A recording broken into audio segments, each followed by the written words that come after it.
नमस्कार मित्रों, अतुल आश्रम में आपका स्वागत है। आपके साथ विचारों को साझा करने में मुझे बहुत ही आनंद आता है और आज मैं ये बात करने जा रहा हूँ।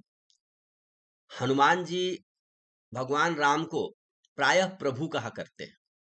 कह हनुमंत सुनहु प्रभु। और कभी-कभी उन्होंने अपने विचार, ज्यादातर तो वो सेवा कार्य में लगे रहते हैं, मौन रहते हैं, जप करते हैं, प्रभु की आज्ञा का पालन करते रहते हैं, कहते बहुत कम है, लेकिन कभी-कभी उन्होंने कुछ कहा भी है। क्या कहा है? तो आप देखें, लंका कांड में एक बार राम जी तो बहुत बड़े टीम बिल्डर हैं, उन्होंने चर्चा शुरू की अपने दल के साथ। जब छावनी डाल दी गई तो उन्होंने चर्चा शुरू की कि भाई ये चांद में कालापन क्यों दिखाई देता है, झाई क्यों दिखाई देता है, इसका कारण क्या है। तो सबों ने अलग अलग कुछ कहा। हमारे हनुमान जी क्या कहते हैं? कह हनुमंत सुनहु प्रभु, शशि तुम्हार प्रिय दास, तव मूरति विधु उर्बसती, सोई श्यामताया भास। कह हनुमंत सुनहु प्रभु, शशि तुम्हार प्रियदास, तव मूरति विधु उर्बसती, सोई श्यामता आभास। आपकी कि हनुमान जी तो भक्त है, तो भक्त को तो सब में भक्ति ही दिखाई देता है। कहते हैं कि शशि आपका दास है, आपका भक्त है। और लोगों ने और व्याख्या की, लेकिन हनुमान जी को सीधा दिखाई दिया कि चांद प्रभु का दास है, भक्त है, और इसीलिए प्रभु के श्यामल रूप को उसने अपने हृदय में बसा रखा है। इसीलिए राम जी को चूंकि उसने अपने हृदय में बसा रखा, इसीलिए चांद के भीतर थोड़ी सी झाई या श्यामता दिखाई देती है। ये हनुमान जी की व्याख्या है। फिर सुंदरकांड में भी हनुमान जी कुछ कहते हैं, और सुंदरकांड में हनुमान जी क्या कहते हैं? सुंदरकांड में कहते हैं, कह हनुमंत विपति प्रभु सोई, अजब तव सुमिरन भजन न होई। अब लीजिए भाई, विपत्ति की उन्होंने व्याख्या ही बदल दी। भगवत गीता में भगवान कहते हैं, ध्यायतो विषान पुंस संगस्ते सुपजायते, संगात संजायते काम, कामात क्रोधो भी जायते, क्रोधात भवति सम्मोह, सम्मोहात स्मृति विभ्रम, स्मृति भ्रंशात बुद्धिनाशः, बुद्धिनाशात प्रणश्यति। कि अपने चिंतन को सुधारो, नहीं तो बुद्धि नष्ट हो जाएगा और तुम नष्ट हो जाओगे। पूरी परंपरा 8 स्टेप है, ladder of fall. Hanuman ji ने इस बात को दूसरे तरह से रखा, कहा कि भाई, कहा हनुमंत विपत्ति प्रभु सोई जब तब सुमिरन। वो जो ध्याय दो विषयान पुंस है, उस ध्यान को उधर से मोड़ दो, विषयों से, और क्या करो, भगवान के सुमिरन में। कहा हनुमंत विपत्ति प्रभु सोई जब तब सुमिरन भजन न होई। तो सुमिरन और भजन में लगाए रहो, नहीं तो मन कहाँ लगेगा? ध्याया तो विषयान पुंस संगस्ते सुप जायते, और फिर वो विनाश की परंपरा। तो मन को मोड़ करके सुमिरन भजन में लगाएं, यही सौभाग्य है। और नहीं, जैसे ही सुमिरन भजन नहीं हुआ तो विपत्ति आ गई। तो विपत्ति की हनुमान जी ने एक परिभाषा दे दी।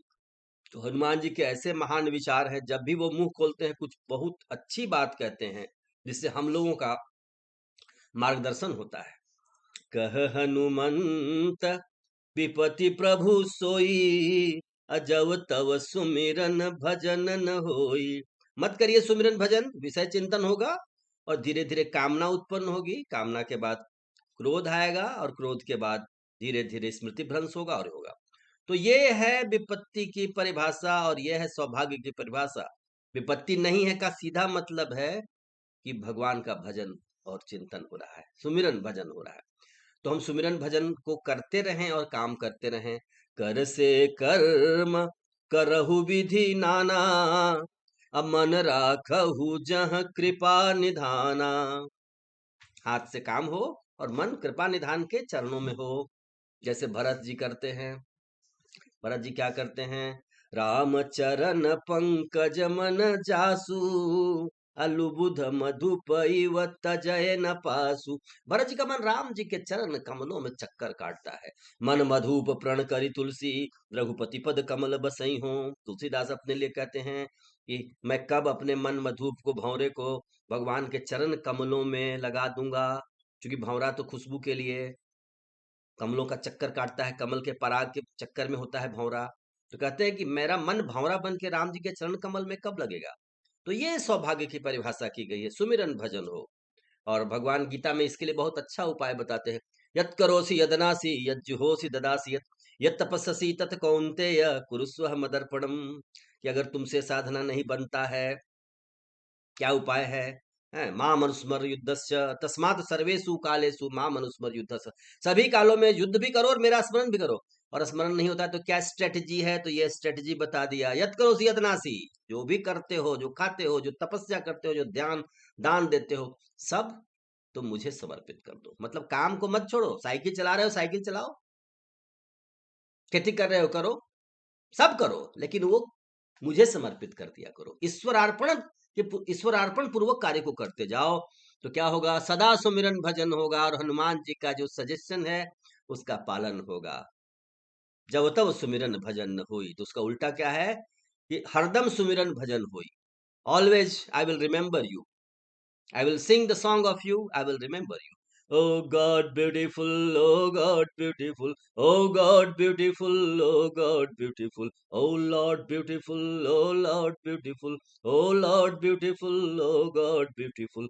He Hari Sundar, He Hari Sundar, दिन जनों के हे हरि सुंदर, हे हरि सुंदर, हे हरि सुंदर, दिन जनों के हे हरि सुंदर।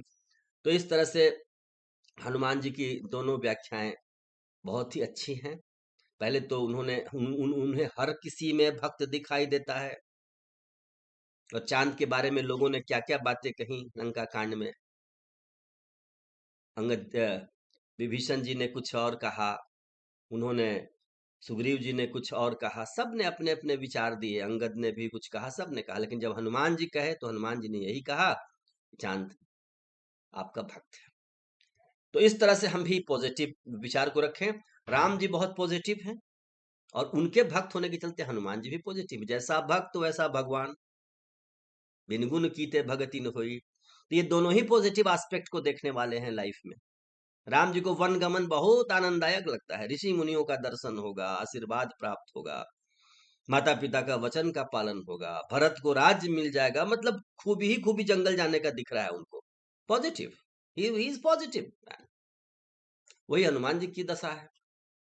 ऑलवेज, हर स्थिति में पॉजिटिव है, हर स्थिति में पॉजिटिव है। तो हमारे पास पॉजिटिविटी, क्रिएटिविटी हो।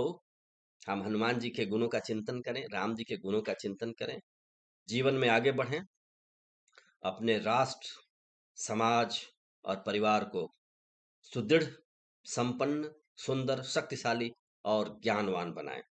धन्यवाद। जय श्री राम, जय भारत, जय जगत।